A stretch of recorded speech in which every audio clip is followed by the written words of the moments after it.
Hey cats and kittens, it's Ed Midsole Tenderizer Bud here, with an update on my recent training exploits on both road and track. I guess I lifted a bit of a track curse actually. A tough, enjoyable, but eye-opening session on my local athletics track with my running club buddies. It was so nice to be running with them once again. It did make me wonder how I would have got on if I'd persisted with my track exploits when I was a young man. But more on that later.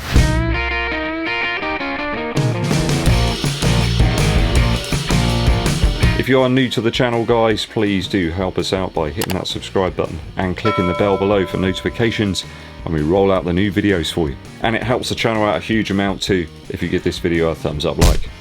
Dankeschön. So training has been going well the last few weeks with a nice consistent figure at the end of each week. 7 days, pretty much bang on 50 miles every single time. So keeping it to about just under 80 kilometers I think it is, pretty much since the Martok 10K back at the start of July. One area of note is the increase in elevation gain. Whilst not radical, I think it's more steady increase each week in terms of the amount of hill training I'm doing to boost the speeds on those inclines and also the recoveries once you reach the top. I've been trying to ensure that I keep my easy efforts very easy. It's not easy to do. Like this one here, 4 mile effort at 8 minutes 15 per mile, keeping the heart rate around about 125 beats per minute average, helping to ensure that I save the greater effort for the tougher training sessions later in the week. It's so easy to go out too fast and burn up precious fuel for no apparent reason whatsoever. One staple workout for me is 7 miles or 11.27 kilometers sessions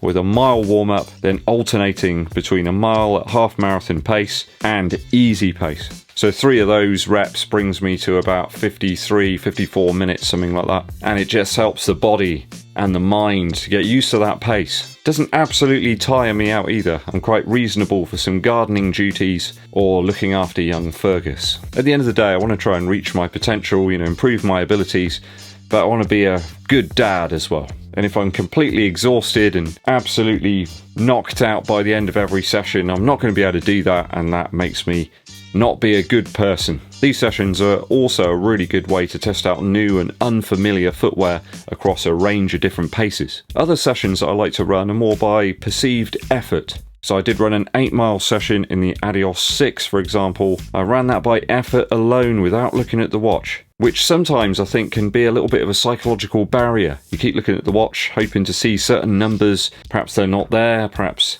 you're a little bit below and it bewilders you and puts you off a little bit. If the numbers don't match what you want to see, that can be a bit of a pain. So yeah, it's good to run sometimes, just don't worry about the watch, just run by effort. I only really acknowledge the start and stop button and the perhaps mile or kilometer alerts, and it just frees your mind up a little bit. You can put the statistics aside and just concentrate on enjoying running. I know it sounds like a crazy idea guys, but yeah, just enjoying being out there. I did though engage in some more grueling speed work this week, which is of course exciting and fun, but it's got to be done sparingly. You don't want to put too much seasoning and spice into your dish. So Thursday it was 10 by 400 meter repeats, hitting those at roughly 5k pace with 2-minute recoveries in between. I always bookend that with like a mile warm up and maybe a mile or 2 cool down at the end, just to let the machine get into action and then slowly drop down to sort of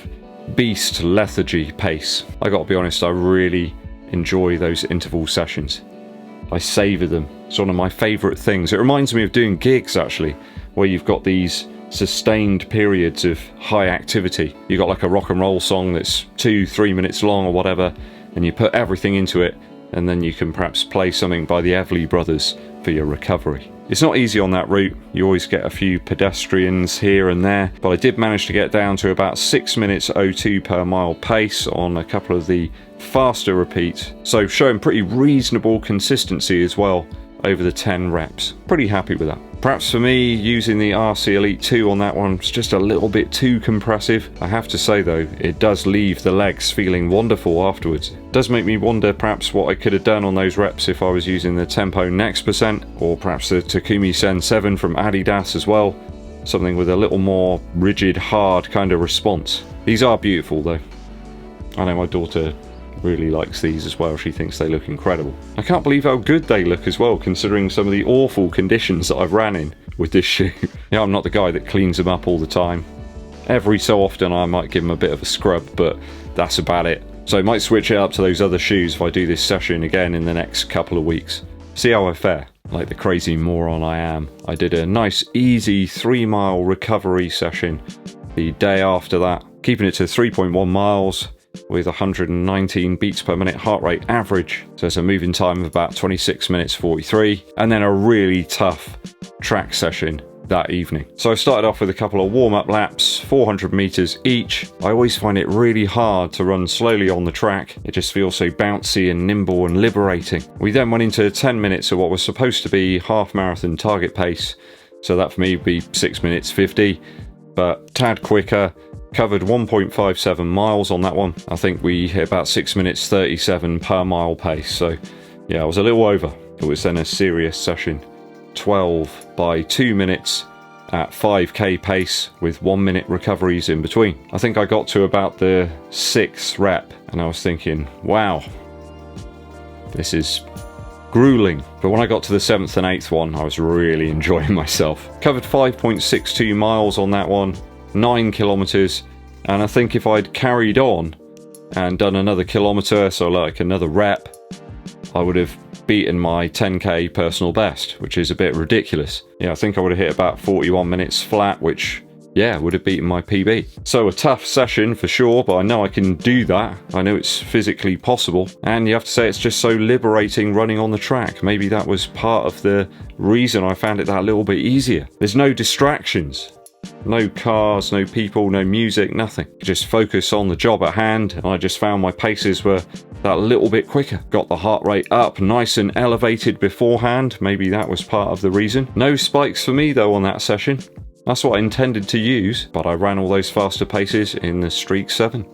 A real eye-opener for me that session, has to be said. Nimble, super light, and I found it really lovely and compressive in the midfoot. Felt like dynamite, in fact, on those 5k segments. I could just pick up the pace really easily. Would I wear it again on the track? Oh yes, absolutely. For some 5k and 10k racing as well. I'd certainly consider this one. It had a real effect on me. Digging into the data from after that one, I saw lots of things that I expected to see. Heart rate was topping out at just under 160 beats per minute. I even had enough time after the session and felt good enough to do a couple of quick 1-lap blasts in the Dragonfly spikes. And here they are. They're real beauties. 2 400 meter tests really in those, coming in at 1 minute 24 and then 1 minute 19. So I'm not going to be breaking any land speed records or anything in these, but certainly for me it was really nice and liberating once again running in spikes.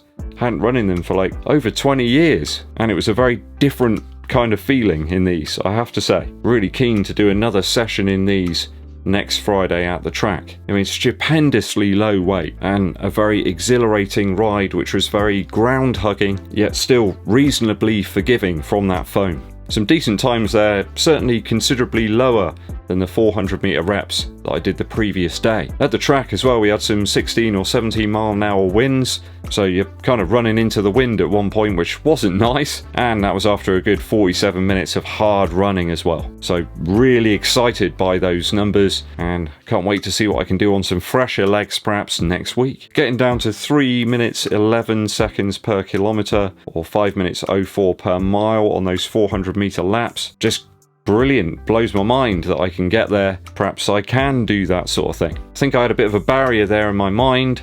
I had a really bad experience when I was a young man, falling right at the start of a race on track, and it always has stayed with me. It's like a bit of a barrier, I suppose, but I've managed to break that down now with a shoe. How much quicker do you think I could go? It's anybody's guess, really. In fact, Mrs. Eddbud told me that I could run faster than I had been on those 400s, and she was right. She's always right, by the way. So long run scheduled for tomorrow, and I've got 3 shoes in mind. I think it's got to be either the Puma Deviate Nitro, maybe the Asics Nova Blast 2, or I could try the Streak 7. What do you say, good people of Midsole Land? Let me know in the comments. How's your training going, people? Are you training for a specific race? Are you just getting out there because you love it? Let me know down in those comments. You know, I like to see them. a quick musical interlude for you. People keep telling me that I've got a really varied music taste, and I think they might be right. My daughter and I have been listening to the clean versions of some of Travis Scott's tunes from 2018. I've always quite liked the Astro World album, but yeah, clean versions are required due to my daughter's age. Whilst cruising around in the Nissan Micra, we've been listening to Sicko Mode and Butterfly Effect. I think they're probably our two favourites at the moment. I have to do some quite extensive EQ tampering as well to get the best out of the Nissan Micra sound system. It's not really geared up for Travis Scott 808 kick drums. I just find this music quite relaxing, really. There's some quite interesting sound effects. There's some really good glue around the drums as well, and quite a lot of space that you don't tend to get in a lot of modern music at the moment. They tend to throw everything at it and it's just this big wall of sound. There's quite a lot of room there for the drums to breathe, and I quite like the production sensibilities here. So go and check some of it out. I think you might enjoy it, though you may want to opt for the clean versions of the tracks. There's quite a lot of explicit language there. I've just got my fingers crossed that I can get hold of the forthcoming Travis Scott Jordan 1s. It's probably like 0% chance of me picking those up. Okay, thanks for sticking with me to the end of the video today, guys. I appreciate you tuning in as always. If you haven't done so already, please help the channel out by hitting that subscribe button and also clicking the bell below for notifications when we launch the new videos. It also helps the channel out a huge amount if you give this video a thumbs up, like, and also share it with your running buddies. My name's Eddbud, and I'll be seeing you.